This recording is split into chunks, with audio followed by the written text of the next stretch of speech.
Muy buenos días, damos un cordial saludo de bienvenida a toda la comunidad educativa del Colegio Bilingüe Campestre Principado de Mónaco y el Colegio Principado de Mónaco. Es un gusto para nosotros tenerlos nuevamente en estas sesiones de conexión el día de hoy, porque habíamos estado un poco perdidos algunos días de estas conexiones y oportunidades de diálogo con las que veníamos abordando algunos temas interesantes, pero les había comentado en nuestra más reciente publicación que teníamos una sorpresa, que desde la Fundación Red veníamos trabajando en nuevos proyectos y bueno, es parte de lo que está aquí detrás de mí, una evidencia de esa nueva y más reciente publicación que compartimos al público el pasado 30 de septiembre. La publicación Los Niños del Viento está escrito por las líderes y fundadoras de nuestra fundación, Alexandra Moreno Piraquive y Lisa Marie Wills. Así que para ellas un caluroso saludo, sé que nos están viendo en esta transmisión, para ellas un fraternal abrazo por este maravilloso producto con el cual le contamos de una manera y en un lenguaje muy sencillo a padres de familia, docentes y cuidadores en general, cómo prevenir el abuso sexual infantil. Así que es un tema que nos cuesta abordar en casa, que no es tan sencillo hablar con nuestros hijos e hijas, pero que sí podemos prevenir. Y es un manual necesario para que todos en casa podamos aprender en familia acerca de cómo prevenir el delito. Así que es una invitación para que visiten nuestra página web www.fundacionred.org para que ingresen, puedan buscar, realizar su aporte para poder obtener este libro que debe estar en la biblioteca de todas las familias colombianas. Ahora bien, si en esta transmisión hay alguien que está en el exterior, pues ya está disponible nuestra versión en ebook para que también puedan obtener y revisen este importante material, porque las características de este delito pues es similar en muchos países de habla hispana. Así que estos elementos de protección y autocuidado nos pueden ayudar a fortalecer nuestro entorno familiar, que debe ser el principal entorno de cuidado de los menores de edad. Pero bueno, dando paso a esto y a que más personas entren en la conexión, ya saben que pueden compartir a través de Facebook o de YouTube esta transmisión que va a quedar guardada. Pueden ir compartiendo el link con más personas, más padres de familia y más personas de la comunidad educativa para que se vayan conectando. El día de hoy retomamos nuestra programación de Al Derecho Sin Revés. Recuerden que este es un espacio en el que vamos hablando de temas asociados a la crianza y manejo de comportamiento de los adolescentes. Hoy tenemos un invitado muy especial, cercano a la casa, digo, de la Fundación Red, que ya nos acompañó en otro escenario y tienen la oportunidad de ver en nuestro canal de YouTube, ahí quedó guardada esa publicación y nuevamente hoy está acompañándonos porque es un experto en este tema de adolescencia. Andrés Duque, psicólogo, magíster en psicología clínica de la infancia y la adolescencia. Andrés, muy buenos días y es un gusto que hayas aceptado esta invitación y estés el día de hoy con nosotros.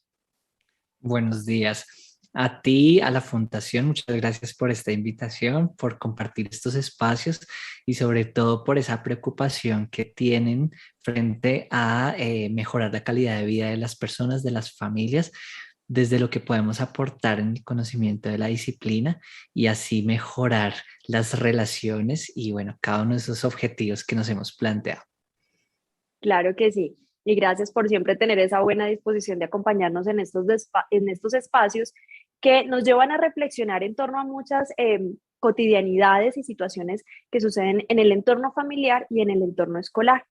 Hablando un poco con el equipo de docentes de la institución educativa, decíamos, bueno, ¿cuáles son los temas o las problemáticas más recurrentes en el entorno académico que tienen con los adolescentes? Y nos contaban eh, algunas de las más comunes asociadas a comportamientos que para nosotros como adultos, como papás, como docentes, Andrés, pues son como un poco problemáticas, y es que a veces presentan los adolescentes, o a veces no, la gran mayoría, cuando estamos en este proceso de construcción de identidad, de crecimiento, de transformación del sistema nervioso central, porque también hay unas bases fisiológicas asociadas a los cambios de comportamiento, nos hablan de temas de comportamiento desafiante, del uso del lenguaje, que a veces es bastante eso es, de cómo manejar el tema de la presión de los grupos que por experimentar cosas nuevas a veces se dejan llevar por invitaciones a comportamientos que no serían tan adecuados. Pero esto lo vamos a hablar en el transcurso de este espacio y ese es el objetivo, que estés con nosotros, que podamos dialogar cuál sería ese manejo. Y bueno, cuéntame en tu experiencia en consulta un poco, ¿cuál ha sido el tema sobre el que más consultan los papás de adolescentes? ¿Cuáles terminan siendo esos comportamientos, problemas más recurrentes? Bien, en la actualidad hay una preocupación compartida en torno a los procesos afectivos y emocionales del adolescente. Hay un aumento en los casos de depresión, y aun cuando no se diera el cuadro completo de depresión, en lo que tiene que ver con el estado de ánimo, parece haber una tendencia a la anedonia, es decir, a la dificultad para experimentar la gratificación, el placer, sentirse motivado, esa energía y ese ímpetu que esperaríamos en muchas ocasiones del adolescente parece que se viera apagado, y eso es una preocupación bastante frecuente. También podría añadir el tema de actitudes desafiantes, dificultades relacionales al interior de la familia, junto con bajo desempeño académico y bueno, el manejo de la tecnología, que por supuesto en la actualidad también representa una preocupación importante. Además, hago énfasis en este último punto que acabas de mencionar, porque, y recuerdo, ya lo hablamos hace un tiempo en alguna transmisión, y es que el tema de la tecnología, la misma UNICEF ha enviado alertas para que los papás se pongan al día en conocer cómo funcionan los entornos digitales. Este tema de la tecnología llegó para quedarse, esta revolución digital no va a detenerse porque retomemos a la presencialidad. Muchos de nuestros hábitos y actividades que hacíamos presencial las vamos a mantener en la virtualidad, así que es un llamado también a los papás para que vayamos cerrando esa brecha en el conocimiento de la tecnología y vayamos, digamos, lo que estemos dispuestos a aprender y conocer un poco más de estos entornos, porque si no, pues no tenemos entonces quien guía a nuestros hijos acerca de este mundo enorme de los entornos digitales. Pero bueno, eso acuñando a ese punto específico de los entornos digitales. También mencionabas el tema de la anedonia y allí esto no lo sé y voy a hacer una afirmación, por favor tú me compartes si es adecuada o no. Eso llevaría a que de alguna manera ellos necesiten cada vez nuevos escenarios para estimular y lograr sentir de alguna forma esa satisfacción o ese placer, o qué está pasando con esa anedonia. Por supuesto, hace un momento tú referías que hay unos componentes de maduración del sistema nervioso que explican buena parte de los comportamientos en la adolescencia. Uno de ellos es la búsqueda de sensación, porque es un canal de aprendizaje, porque es un factor motivacional. Y el entorno actual está ofreciendo continuamente sensaciones y estimulación a nivel sensorial, de manera que el adolescente actual, el adolescente contemporáneo, se encuentra de alguna forma habituado a muchas de estas sensaciones que persigue. Por consiguiente, varios de estos aspectos que haciendo el comparativo generacional, podríamos decir, bueno, esto para mí es novedoso, esto para mí es sorprendente. En el adolescente contemporáneo no se encuentra ese nivel de entusiasmo, de respuesta frente a lo que el adulto espera que suceda. Claro, muchos papás dicen, pero yo era feliz jugando en ciertas condiciones, con ciertos objetos, juguetes, compartía y disfrutaba, y estos jóvenes pareciera, o estos adolescentes de esta etapa en particular, pareciera que no se sienten felices con eso, y es en parte por lo que tú acabas de decir, hay una sobreestimulación, y entonces nos lleva a un reto adicional de cómo logramos estimular de alguna manera y lograr que ese nivel de satisfacción sea satisfecho de la mejor manera posible, valga la redundancia. ¿Qué hacer entonces en casa? ¿Qué podríamos nosotros de manera práctica realizar para sobrellevar este tema? Bien, hay un principio que se promueve bastante en las terapias contextuales y es el de la tolerancia al malestar.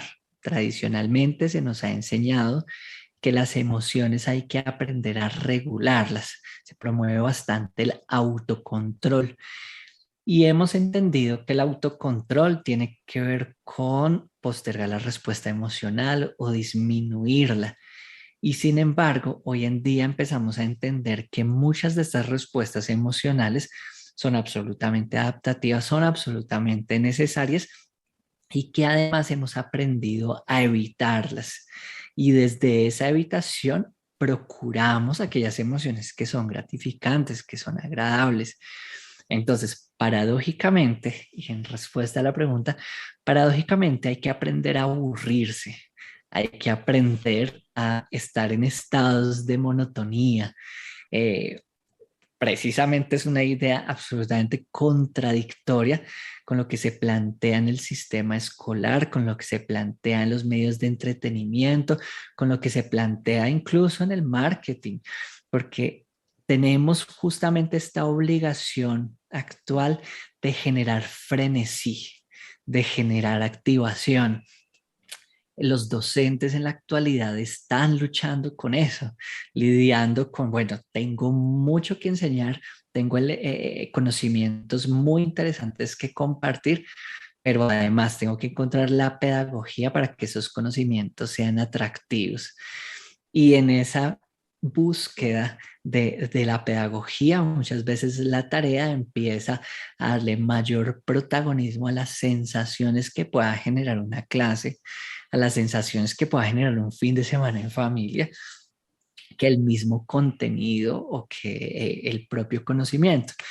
Entonces, creo que un factor fundamental que promueve esta terapia contextual es aprender a tolerar el malestar, que no es una perspectiva de masoquismo, de conformidad o desde la cual soy pasivo ante lo que me sucede. No, tiene que ver con la posibilidad también de aceptar eventos de mi contexto, de mis circunstancias, en los que no necesariamente me voy a sentir activado, me voy a sentir gratificado, sino que por el contrario, puedo experimentar esa monotonía con el malestar que sugiere.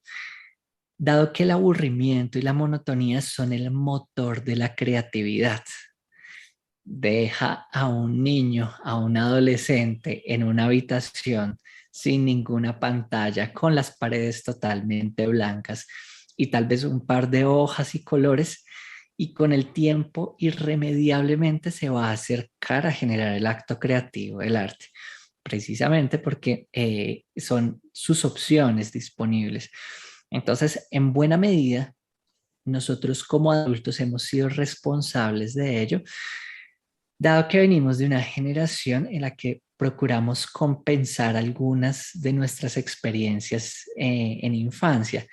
Y una frase típica que se escucha bastante en terapia en estos contextos es: yo quiero darle a mis hijos aquello que no tuve. Que yo Yo tuve. quiero que conozcan, que tengan experiencias, que viajen, de manera que de repente podemos recordar con mucho entusiasmo experiencias como la primera vez que nos subimos a un avión, cuando conocimos el mar, y resulta que si se lo preguntamos a nuestros hijos, muchas veces va a suceder que no lo recuerdan, porque es algo que siempre ha estado ahí.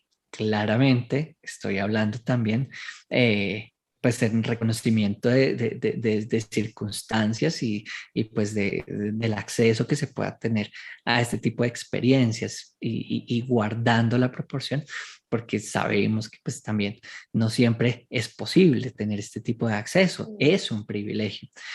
Pero justamente la idea que quiero resaltar es que procuramos que la generación actual sea una generación de privilegios, sea una generación que tenga esta posibilidad de aprendizaje, conocimiento.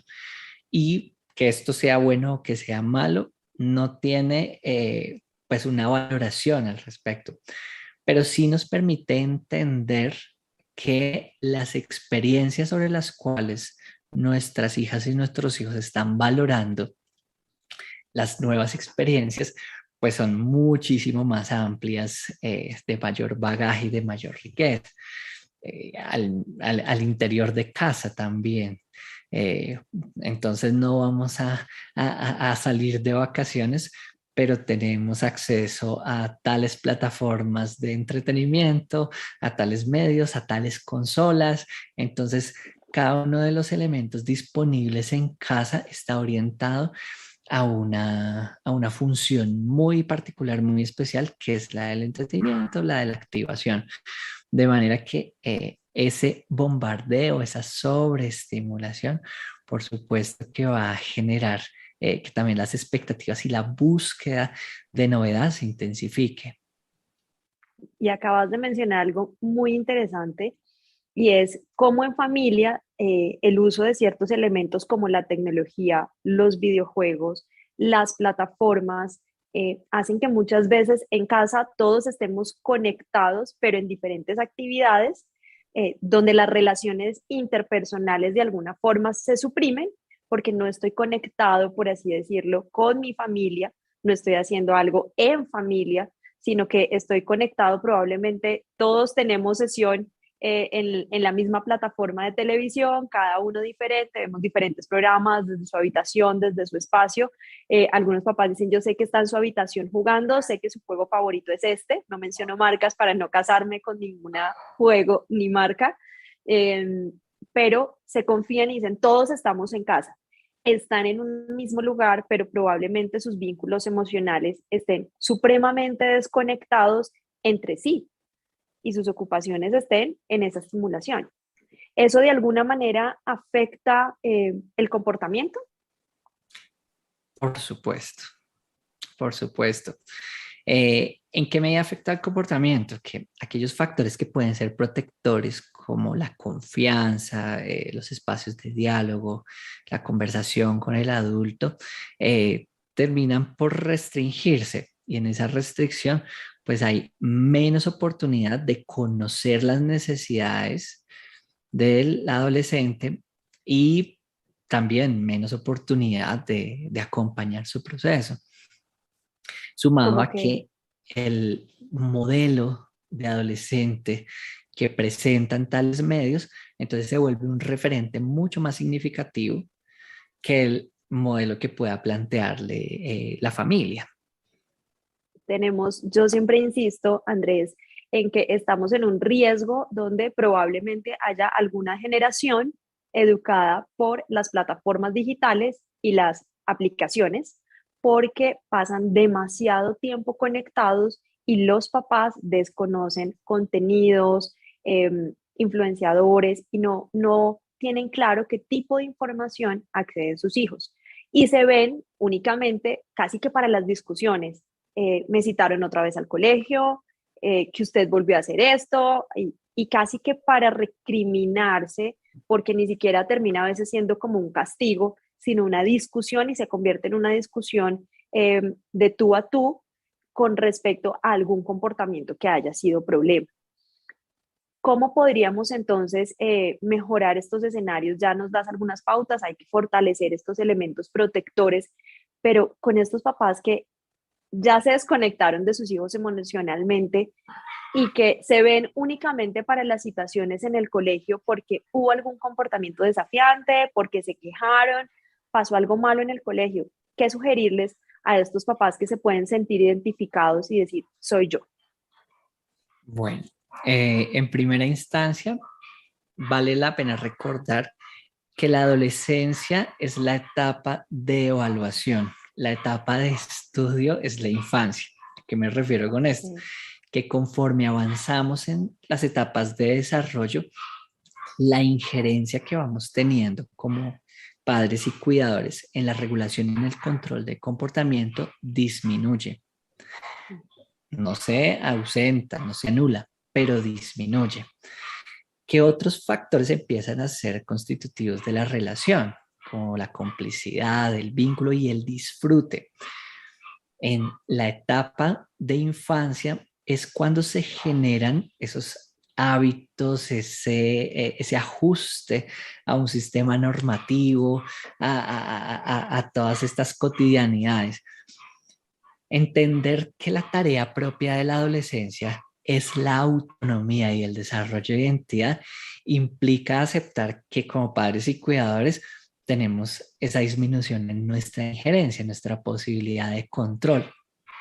De manera que nuestra tarea ya no es desde el padre controlador, sino tal vez desde el padre nutricio, como ese padre que acompaña el proceso, que está en sintonía con las necesidades emocionales de sus hijas, de sus hijos, pero que también da el espacio para que aprendan y confía en lo que enseñó en etapas anteriores.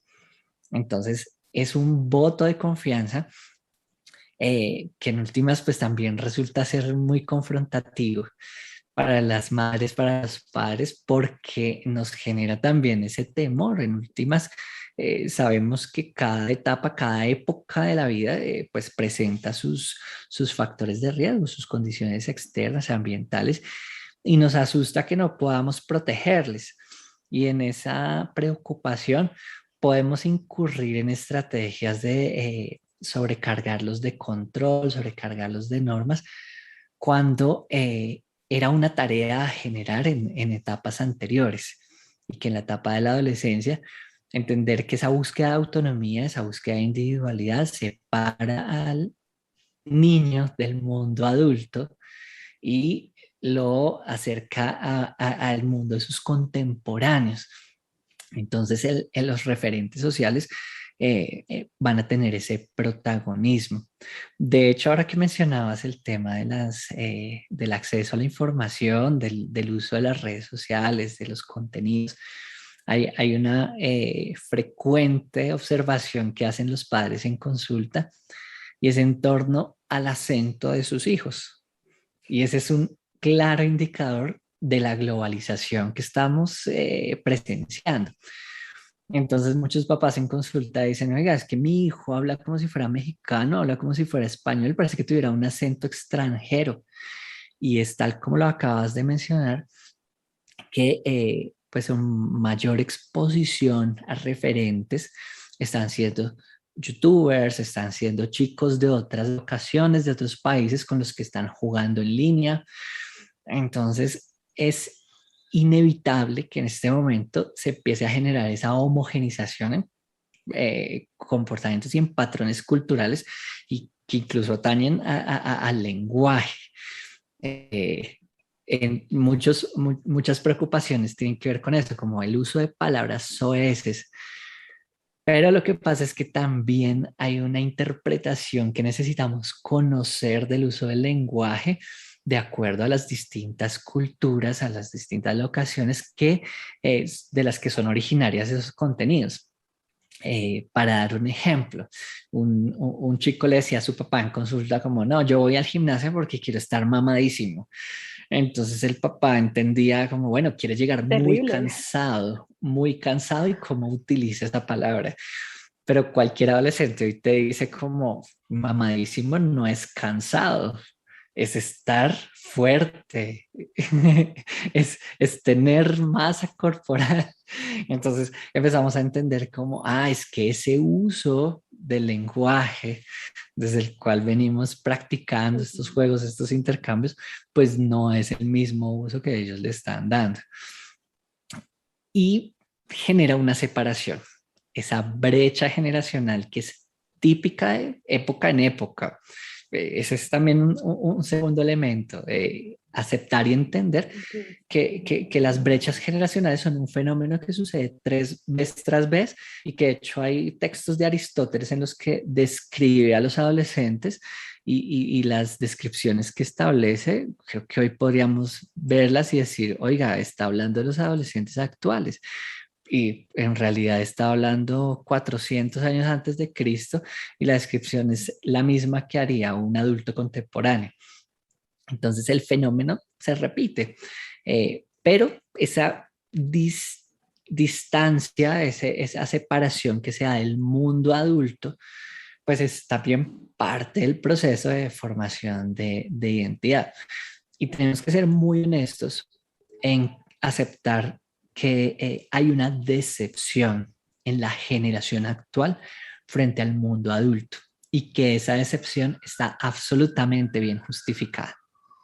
¿Por qué? Porque les hemos prometido un mundo con unas condiciones y ellos comienzan a darse cuenta que ese mundo y esas condiciones no son las No que es cierto. les prometimos. Entonces, es entendible que experimenten dicha decepción y que haya un distanciamiento. Dina Krauskopf, que es un referente fundamental en tema de adolescencia, justamente de UNICEF, plantea este concepto del adultocentrismo y que podemos ilustrar bastante bien con esta figura de la escena de la película de Matilda. No sé si la recuerdas cuando el papá está regañando a Claro que sí. Matilda y le dice, yo soy el adulto, tú eres la niña, Tú yo eres la estoy niña. bien, tú estás mal. Entonces, Y que lo desde mantenemos de muchas formas, ¿no? Muchas. ese adultocentrismo, eh, desde el cual consideramos que lo nuestro es legítimo, que lo nuestro, lo de nuestra generación, pues que es lo conocido, con lo que estamos habituados y con lo que nos sentimos cómodos, pues es lo que es correcto y lo que es virtuoso. Y bajo esa premisa tomamos distancia también del adolescente. Y creo que justamente retomando la pregunta de, bueno, ¿y cómo nos acercamos? Es Claro. desde esa aceptación y desde ese interés. Creo que el primer paso que podamos tener a la hora de golpear la puerta y tratar de conversar con nuestras hijas, con nuestros hijos, es partir de una curiosidad legítima, de una posición de aceptación incondicional del otro, desde la cual quiero conocerlo, quiero interesarme y claramente en el rol, pues vamos a establecer algunos elementos de orientación, pero hay espacios para ello. Hay un momento en el que necesito acercarme al adolescente desde una postura absolutamente neutra de aceptación y de interés. Y no es fácil y pones un gran reto porque hay muchos papás que, como lo decías hace un momento, y quiero también rescatarlo para dejarlo en estas cosas que no se nos pueden olvidar de este espacio muy rescatable del día de hoy, y es el adolescente sí necesita un acompañamiento, pero es diferente al que necesita del niño. Es menor control y si el niño, el adolescente, perdón, ya empieza a analizar y a desarrollar en esa autonomía en la opinión y la postura propia. Y hay papás que dicen, me dijo que no, yo le dije que hiciera X tarea, dijo que no, está rebelde. No, no está rebelde. Probablemente ya tendrá un argumento propio para decir y dar su opinión con respecto a alguna cosa. Están desarrollando criterio y va a ser parte de esa normalidad. Así que el ejercicio ya no es controlar en sí mismo, sino que dentro de todo el desarrollo que tú mencionabas, que hubo ese acercamiento en la infancia, llega la adolescencia como un momento de acompañar y ser en parte ese adulto que acompaña, que protege desde otra perspectiva, ya no con el hágame caso al 100%, porque si no lo castigo, porque es cuando generalmente pueden empezar en estos contextos de diferencias, de peleas, de discordias, porque el lenguaje ya tiene que ser otro y nos vamos adecuando a las necesidades que va teniendo el adolescente. Y también, eso por un lado, y también rescato lo que acabas de mencionar, cuando uno va a golpear la puerta a decir, bueno, quiero conocerte, y es probablemente golpeamos la puerta con el objetivo más bien de decir, ¿qué hizo hoy? ¿Por qué lo hizo? Y en un tono tal vez más agresivo que de explorar, cuéntame qué pasó. Si pasó eso, ¿tienes alguna razón? Déjame saber, quiero entenderte. Y desde una perspectiva más un poco desde la empatía que desde la corrección que puede estar limitando en algunos escenarios con la agresión. Lo que mencionabas también de las malas palabras, y es muy frecuente que por el contexto social en el que se mueven, mencionabas un ejemplo valiosísimo con relación a los influencers, pero si es un joven que está en su escenario educativo, que tiene su grupo de amigos fijo y utiliza algunas palabras muy comunes para el saludo o para despedirse y se vuelven casi que una muletilla en su diario y dicen los papás, en casa no se menciona ni una grosería, pero llega con, mejor dicho, con todo un pool de palabras eh, no apropiadas, o en la institución educativa dicen, mire, yo ya no tolero más una mala palabra porque haya niños, profesores, adultos, adultos mayores, como quiera que sea, no le importa. Dice groserías a toda hora. ¿Qué hago? ¿Lo cojo a pellizcos? ¿Le doy coscorrones? ¿O qué puedo hacer para tratar de abordar en alguna medida, por ejemplo, este tema del lenguaje? Bien, volviendo a esa idea inicial de en la infancia se generan los hábitos de estudio y en la adolescencia se presenta la evaluación. La posibilidad que como acompañante tengo en la adolescencia de generar una influencia y un control sobre el comportamiento del adolescente se ha cultivado previamente. Necesito ser autoridad verbal, necesito ser un modelo, Okay. necesito tener unas características desde las cuales el adolescente me admire y esa admiración sobreviva a la adolescencia.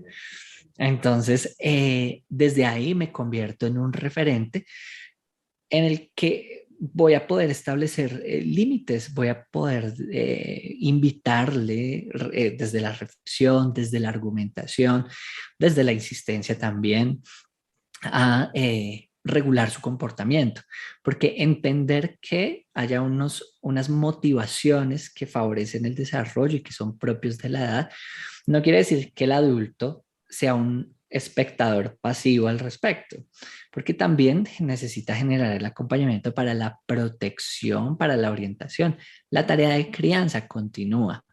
Entonces, sí es importante ayudar al adolescente a reconocer cuáles son esos contextos, de repente con sus amigos en un marco de conversación se establecen también las jerarquías a través del uso del lenguaje, pero luego ya en el contexto de la clase, en el contexto con otras jerarquías ya establecidas, es importante que ajuste su comportamiento, ajuste el chip y pueda desenvolverse adaptativamente.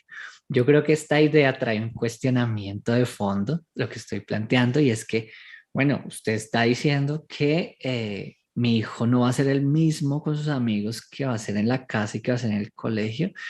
Así es. Las personas, los seres humanos, no somos los mismos en la casa, en el colegio, en el trabajo, en las relaciones, porque actuamos también adaptativamente según los contextos. Yo no levanto la mano en medio de la fiesta para pedir permiso para ir al baño.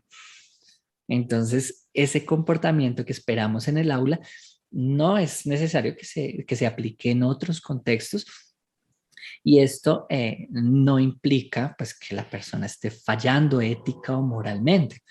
Entendemos como otro postulado, otro principio de la terapia contextual, y es que la búsqueda de coherencia genera sufrimiento. Entonces necesitamos entender y aceptar que nuestros hijos también establecen fuerza, establecen jerarquía, establecen un puesto en su grupo a través de un intercambio verbal, pero que en otros contextos es importante que se adapten. Entonces, volviendo, ser referentes para poder ser guías, para poder plantearle esos límites, porque cuando el adulto y la familia no plantea límite, luego la sociedad lo va a hacer. Cuando el sujeto en desarrollo no reconoce el límite en la familia, luego va a transgredir el límite de la sociedad, porque otra de esas necesidades propias de la adolescencia es la oposición a la norma. Entonces, cuando yo entiendo que eso sucede, no es que rompa la norma también para que el adolescente pueda transitar libremente, no. La norma se plantea, entiendo que el adolescente la va a intentar romper, algunas las va a romper, pero las normas persisten para que luego él empiece a definir e interiorizar sus propias normas. Entender que estos comportamientos que se presentan en esta etapa tienen esa función y que no necesariamente van a definir al sujeto en el futuro. ¿A qué me refiero? Que si veo que mi hijo está diciendo una palabra soez, debo identificar mis propios pensamientos y detectar si estoy haciendo una catastrofización de ello. Y estoy considerando que ya mi hijo no va a poder desenvolverse en un contexto con otros seres humanos en sociedad porque no va a saber hablarles. No, sí debo enseñarle, debo orientarlo, pero también debo apostarle a su capacidad de aprendizaje y a su capacidad de adaptación. Hay un tema muy interesante, y es que cuando hablamos y me cuentas como estas estrategias y vamos desarrollando el tema, en ningún momento, y me surge a mí la inquietud porque lo he escuchado, que algunos papás dicen, bueno, ustedes hablan muy bonito, pero yo he hecho el ejercicio una o dos veces por las buenas y esto no me ha funcionado. Entonces, casi que uno de los primeros referentes de la crianza es sea persistente. Muchas cosas nosotros mismos como adultos no las logramos en la primera oportunidad.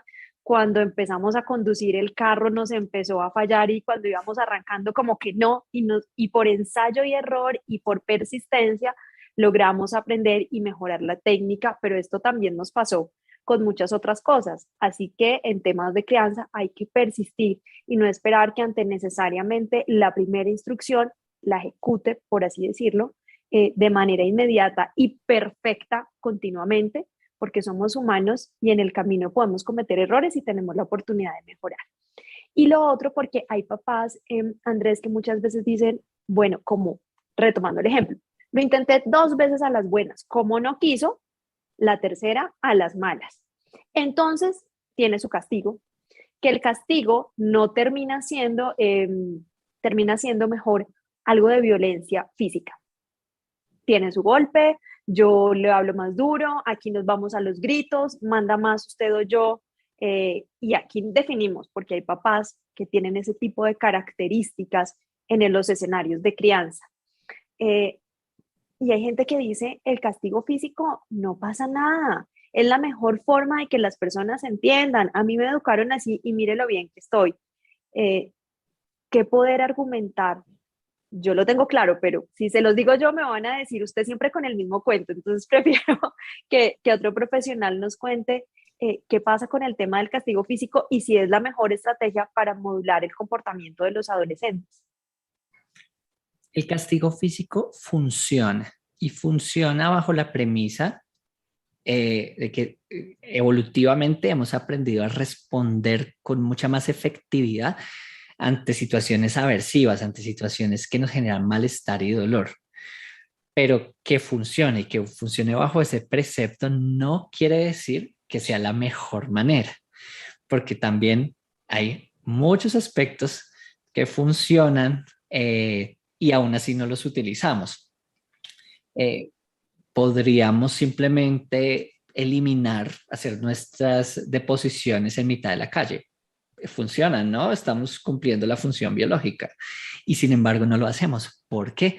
Porque hemos establecido un compromiso como Social. especie, como sociedad, de avanzar y de organizarnos de una manera cada vez más eficiente y que proteja al otro y que garantice bienestar. Entonces, ahí es donde aparece también la crítica fundamental al uso del castigo físico como recurso en la crianza.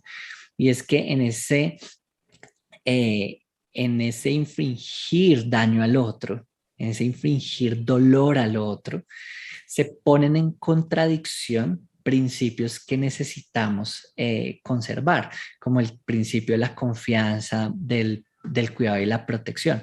Entonces, sí, la persona que me está educando y que me está criando, que me está enseñando, no siempre me está agrediendo, también me está consintiendo, también me hace unas vacaciones felices, también me da premios, pero al mismo tiempo esa persona es la que me está generando dolor, es la que me está generando malestar. Entonces, ¿cómo reconcilio esas dos posturas bajo la frase que suelen decir los papás? Yo lo hago porque lo quiero y yo lo hago porque le estoy enseñando. Entonces, quiere decir que lo hace porque yo me lo merezco, porque yo necesito aprender de esa forma. Entonces empiezo a aceptar esas contradicciones, acepto la contradicción de que la persona que me cuida y que busca mi bienestar, al mismo tiempo me hace daño. y luego eso lo voy a recrear en otras relaciones de vínculo. También en la crianza, ya siendo el padre, siendo la madre, en las relaciones de pareja. Así que estamos atendiendo una denuncia de un caso en comisaría de familia. Y bueno, señora, cuénteme qué pasó. No, es que él me pega, pero es que yo me lo busqué. Es que él lo hace porque además me quiere. Entonces empezamos a ver que la víctima está legitimando al agresor, está legitimando el acto de violencia, porque desde muy temprano aprendió que la violencia se legitima. La justicia por mano propia, por ejemplo. Se está legitimando porque las personas están cansadas, porque hay desconfianza frente a los medios de control social, etcétera.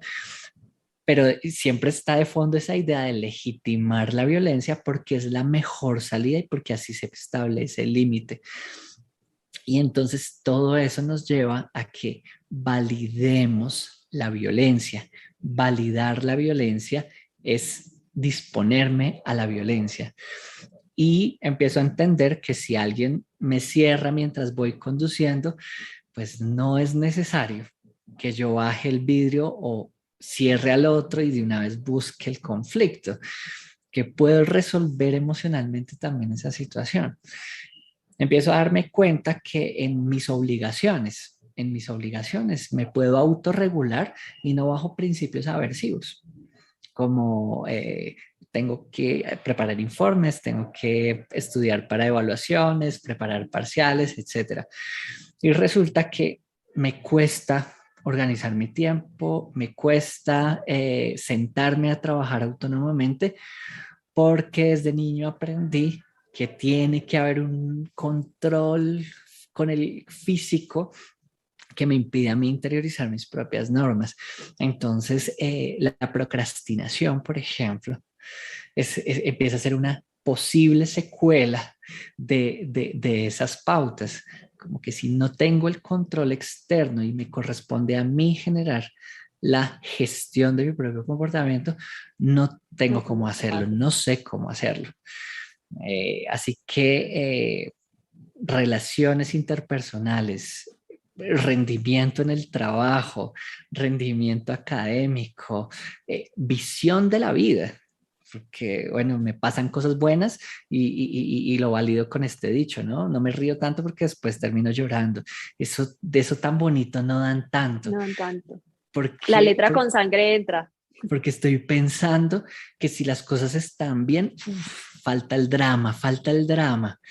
Y toda la cultura, sobre todo latinoamericana, ha sido constituida a partir de ese tipo de ideas. Las películas se acaban, las novelas se acaban cuando las cosas están tranquilas. Entonces, pareciera que necesitamos ese componente de drama, de conflicto, para poder sentirnos activos y motivados.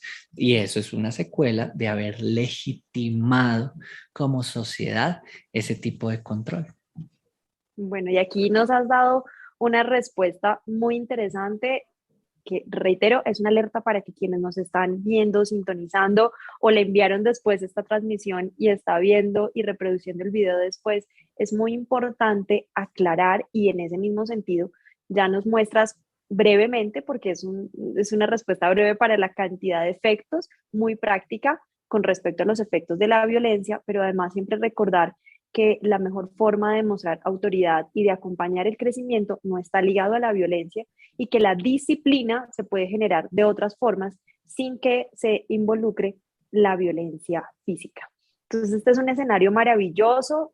Vamos cerrando porque el tiempo se pasa muy rápido cuando estamos compartiendo cosas tan interesantes. Buscaremos otro momento para poder continuar, pero mira, hay espacios y previo a arrancar esta transmisión, yo te comentaba y lo decíamos, a veces hay temas ya mucho más marcados en casa que probablemente algún papá, alguna mamá o algún docente diga, tal vez en el hogar están pasando cosas mucho más delicadas que sí reflexionamos y que yo en casa no tengo las herramientas propias, ni emocionales, ni psicológicas para darle manejo a esto.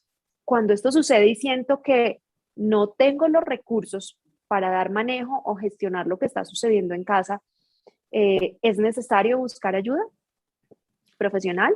Por supuesto, la intervención se da en múltiples niveles. Este es un nivel preventivo, es un nivel psicoeducativo. A veces necesitamos entender la particularidad del fenómeno. Muchas familias han sido muy juiciosas buscando podcasts, buscando estas charlas, buscando muchos recursos para entender lo que sucede y están agotadas. Dicen, "Oh, yo ya lo intenté, yo traté y no me está funcionando". Entonces necesitamos abordar la particularidad de esa necesidad, de ese caso, y eso se hace a través de un acompañamiento psicoterapéutico. La consulta en psicología, la consulta en salud mental, pues es valiosa en la medida en que me permite revisar también cómo estoy dando el manejo a las situaciones difíciles y cómo puedo hacerlo de una manera más óptima. Si hay que disminuir el sufrimiento, eh, y hay que aprender a lidiar con ese tipo de situaciones, y podemos también desarrollar recursos para manejar estos eventos. Pasa algo en la experiencia de asistir a psicoterapia, y es que muchos de los principios y de los cambios que genero me empiezan a ser útiles para manejar otras nuevas situaciones, y empiezo a avanzar, a crecer también en mi proyecto personal. Así que esta es una invitación que le hacemos también a quienes están conectados con nosotros y dicen, siento que ya no puedo y que necesito ayuda. Buscar ayuda también es muy importante. Como adultos a veces nos cuesta hacerlo y por ende también nos cuesta enseñárselo a nuestros hijos y hacerles saber que hay momentos en que podemos buscar esa ayuda, que está bien hacerlo, que no está mal, porque hay personas que dicen, yo no necesito ayuda de nadie, yo puedo solo, pero hay escenarios en que debemos buscar esa ayuda, que acudir a un servicio, como tú lo mencionabas, de salud mental, no significa que estamos locos, solo significa que podemos mejorar, y que en ese entendimiento de que puedo mejorar, alguien con algún saber que yo en este momento no tengo puede darme ese apoyo y acompañarme en esa búsqueda y en esa mejora de nuevas alternativas de solución, que además me ayuden a mejorar, por supuesto, mi calidad de vida. Y bueno, este espacio para poder hablar un poco también de los adolescentes. Andrés, te agradezco muchísimo y déjanos saber, por favor, tus redes sociales para que las personas que estén interesadas también en eventualmente en levantar la mano y pedir ayuda, ¿cómo te pueden contactar? Bien. Me pueden llamar o escribir al 300-512-5430. También me pueden encontrar en Instagram como Paido Psicólogo. Claro que sí, vamos a dejar en el copy o en la parte inferior de esta grabación información de Andrés, como les mencionaba al inicio de esta grabación. Es profesional en psicología, experto, y su formación académica encaminada a temas de infancia y juventud, precisamente para abordar algunos temas que muchas veces en el entorno de casa también pueden requerir la ayuda de un profesional. Andrés, muchas gracias por ilustrarnos un poco y aterrizarnos en este escenario de los adolescentes. A ti, muchas gracias por la invitación a la Fundación Red. Eh, Insisto, esta tarea que ustedes hacen es muy valiosa, es muy importante y absolutamente necesaria. Así que gracias por hacerme partícipe. Gracias por siempre, por estar acompañándonos, y por supuesto a todos ustedes que nos han acompañado en esta transmisión, déjenos sus mensajes, cuéntenos por favor en qué temas desean que fortalezcamos, que trabajemos, que compartamos experiencias, porque debemos hacerlo entre todos. Como conclusión, en la anterior oportunidad que hablamos de adolescentes y hoy lo reforzamos muy curiosamente sin ponernos de acuerdo, pero sí, claro, los adolescentes también necesitan de nuestro acompañamiento. Recordemos que también necesitan ese apoyo emocional y nosotros debemos aprovechar diferentes entornos y en casa brindar todo también ese acompañamiento y ese afecto que necesitan. A toda la comunidad que nos ha acompañado el día de hoy del Colegio Bilingüe Campestre Principado de Mónaco y del Colegio Principado de Mónaco, muchísimas gracias. Por favor, no olviden darle like, compartir la publicación, seguir los canales oficiales, las redes sociales de la Fundación, y por supuesto a nuestro invitado del día de hoy. También les recuerdo que pueden entrar a la página www.fundacionred.org para poder obtener o conocer más de nuestra más reciente publicación, Los Niños del Viento. Un abrazo para todos y feliz resto de día. Hasta pronto.